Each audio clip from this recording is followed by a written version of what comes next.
investimento em ações, ou existe o que a gente chama do investidor profissional, que está no dia a dia comprando e vendendo ações, analisam as ações a fundo, ou tem o mercado que a gente chama do mercado dos investidores que não são profissionais. E aí a grande recomendação que a gente sempre faz é que se faça o investimento em bolsa olhando horizontes de longo prazo mesmo, 5, 10 anos. E não aquele negócio do horizonte de 3, 4 meses, porque aí sim você fica suscetível à montanha-russa, e como não necessariamente é um player profissional ali, não é um investidor profissional, não vai ter aquele mesmo traquejo de informação, e a chance de perder dinheiro é muito maior. Esse é um mercado que nos últimos 10 anos teve, pegar pelo Ibovespa, né, que é o indicador aí que todo mundo conhece, ele já teve a 35 mil pontos, chegou num ponto a 70 mil pontos, hoje está na faixa dos 55 mil pontos. Por quê? Todo momento que o investidor ou que o mercado entende que o Brasil vai ter um crescimento muito elevado da economia, etc., esse índice começa a subir. Por isso é esse jogo. No curto prazo, essa onda que eu falei de 35, 70 ou 55 mil pontos, ela varia muito, mas quando a gente olha para esse prazo mais estendido, fica muito mais fácil identificar os pontos de entrada e os pontos de saída. Acho que a gente tem que separar isso em duas grandes partes. Primeiro toda a companhia de capital aberto, ela é obrigada, por lei, a tornar essas informações públicas, porque ela ser uma companhia de capital aberto e assim fazer. As companhias hoje, elas fazem, toda a questão é muito mais ligada ao quanto que o investidor individual procura essa informação. Porque não é uma informação que a empresa divulga e os jornalistas imediatamente repercutem, nem todas. Ela não é uma divulgação, digamos assim, propagandeada, ela é uma informação quase que legal, obrigatória. Exatamente, ela solta para o website de relações com investidores dela, ela arquiva esse documento na CVM, ela solta o e-mail no mailing list, então se eu tenho interesse nessa empresa, no website de relações com investidores, basta eu me cadastrar para receber. Quando essa notícia sai e ela é uma notícia atrativa aos jornalistas, aí tem uma repercussão. Então é um ponto interessante. As empresas fazem um esforço bastante significativo para fazer essa divulgação, mas não necessariamente tudo é notícia para o jornalista, e aí o investidor, digamos assim, não profissional, não necessariamente acompanha. Existem empresas que fazem um esforço até adicional para ter uma comunicação com investidores individuais, até mesmo por redes sociais hoje. Mas, de novo, não é fácil você atingir todo o seu público. As empresas hoje fazem divulgações bilíngues, português e inglês, com divulgação simultânea, para tentar, né? Então existe esse esforço, mas não é fácil. Agora, muito interessante, você tratou de um tema muito legal, que é a questão do investidor profissional. Uhum. Como é que a pessoa que está assistindo, que deseja investir no mercado de ação, ele pode se transformar, de fato, num player expressivo desse mercado?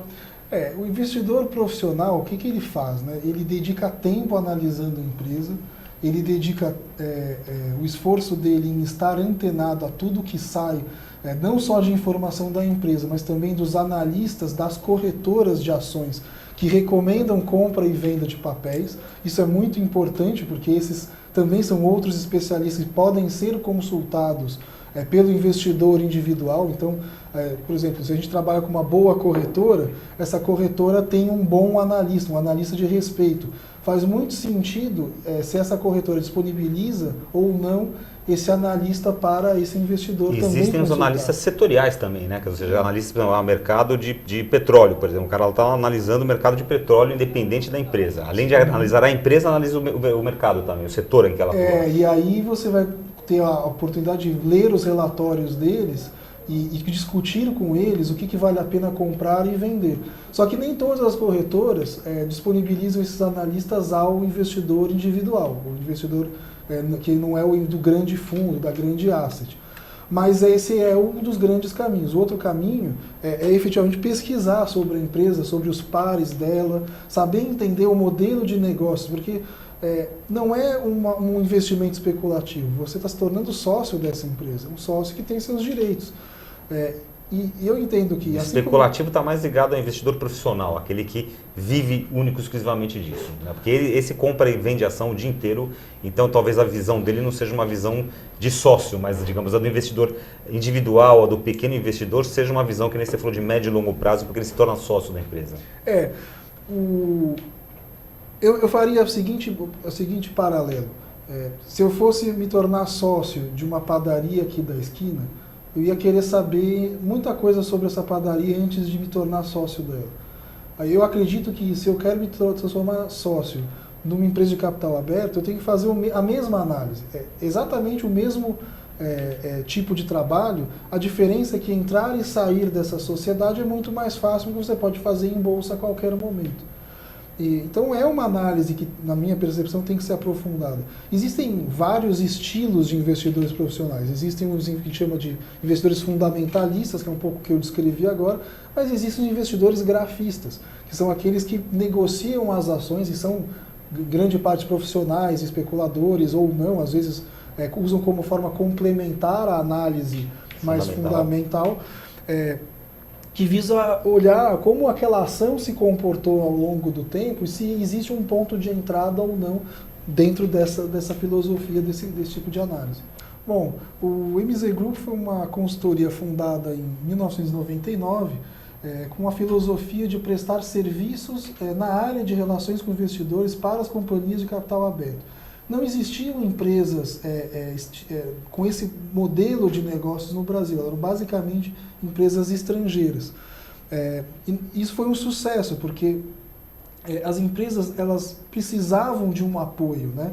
As áreas de relações com investidores muitas vezes são pequenas, com 1, 2 pessoas, e elas queriam ter acesso não só à tecnologia pura, mas também ter gente que fizesse o processo de divulgação andar.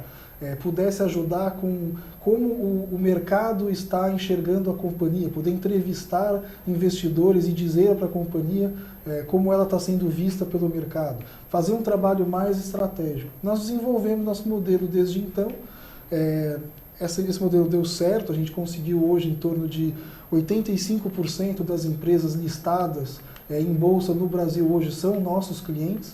Nós temos uma plataforma com mais de 600 clientes da América Latina, na Ásia, nos Estados Unidos. Nós abrimos escritórios, saindo de Guarulhos, né? Nós abrimos escritórios nos Estados Unidos em 3 cidades, San Diego, em Chicago e Nova York. Nós temos escritório na China e isso permite também uma rede de acesso não só a consultores, mas também serviços como levar a empresa a fazer roadshow, né, que é ir conhecer investidores de fundos individualmente. A gente faz um trabalho muito interessante nessa área. Quer dizer, é um trabalho centrado, baseado ou apenas de comunicação, ou ele envolve outras ferramentas que vocês oferecem para os clientes? É um trabalho de comunicação, mas é um trabalho de comunicação financeira. Para a gente fazer um trabalho de comunicação financeira, a gente precisa ter uma visão mais estratégica da empresa. A gente tem que convencer muitas vezes o presidente de uma empresa a se comunicar de uma forma e não de outra. Para eu conseguir fazer isso, eu preciso entender o modelo de negócios dessa empresa. Senão eu vou atrapalhar, eu não vou trazer uma coisa que traga valor para ele. Ou seja, transcende você simplesmente criar uma peça ou criar um relatório. Na verdade, é um trabalho que envolve a postura da empresa diante dos meios de comunicação e de todos os seus públicos de relacionamento para atender a uma postura estratégica da empresa. Vou dar um exemplo até de empresas que estão em processo de abertura de capital. Talvez seja até uma forma interessante. Essa empresa, ela é uma empresa de capital fechado, ela nunca se comunicou com o mercado, normalmente ela não sabe fazer isso, e nós conseguimos fazer... Ao menos do ponto de vista financeiro. Exatamente. A gente entra nessa empresa, ajuda ela a entender todos os pontos fortes e pontos a melhorar e pontos fracos que ela tem, a gente faz um diagnóstico. Como se fosse uma análise SWOT da história. Um diagnóstico de prontidão para abertura de capital. E com base nisso, a gente monta todo o programa de comunicação com o mercado que ele vai fazer a partir do momento que ele está em bolsa. Ou seja, esse, então é o primeiro caso onde vocês atuam fortemente. Existe uma empresa capital fechado, ela resolve ir à bolsa, abrir o seu capital e lançar ações. Para isso ela precisa mostrar à bolsa, aos investidores, que ela é uma empresa da qual se vale a pena comparações. Então, o primeiro trabalho de comunicação é esse, quer dizer, você jogar ao mercado todas essas informações da empresa para que as pessoas conheçam essa empresa e possam entender essa empresa. Principalmente, o processo de oferta em si, os bancos de investimento fazem um trabalho muito grande. Mas e depois? Como é que ela vai falar com o mercado? Essa é a grande dúvida dessas empresas. E aí eu pego, desculpa te interromper, mas o banco pode ser um cliente teu, por exemplo? Ele costuma ser um cliente teu ou não é um cliente teu? Porque o banco ele participa ativamente desse processo de lançamento de capital, de abertura de capital das empresas. E prepara, né, muitas vezes o departamento de marketing, o departamento de comunicação, a própria agência do banco, prepara materiais para colocar isso ao mercado. Vocês têm o banco como cliente também ou não? Bom, as áreas de relações com investidores da maioria dos bancos do Brasil são nossos clientes. Mas nesse caso, o que nós fazemos nós entramos junto com o banco, uma relação de parceria, onde nós ajudamos a companhia naquilo que o banco não consegue dar atenção. O banco vai estar muito focado em fazer o papel ser vendido ao mercado, a levar essa empresa investidor para o investidor porta em porta. O que a gente cuida como é que vai ser a sua comunicação pós-IPO? Como é que você lida com a imprensa na fase do IPO? O que pode fazer, o que não pode fazer? A equipe está preparada para responder a investidores depois da oferta, que é o IPO em si, ajudar nisso. Quais são os materiais de comunicação que nós vamos fazer? Qual é o processo? Porque, por exemplo, a área de contabilidade da empresa não está acostumada a fazer um processo de divulgação. Nós ensinamos essa área a fazer. Como vai ser o website de relações com investidores, que é hoje a ferramenta mais popular dessas empresas? Nós montamos todo o material, fazemos a tradução desse material, fazemos o design, tudo. E a empresa fica muito focada no que a gente chama de última milha. Que eu vou falar com o investidor, normalmente ele não tem todos os braços para fazer tudo isso ao mesmo tempo, na velocidade que precisa ser feito. E esse é o nosso grande trabalho. Fazer com que a empresa também entenda por que isso é importante. O que o mercado vai exigir dela uma vez aberta.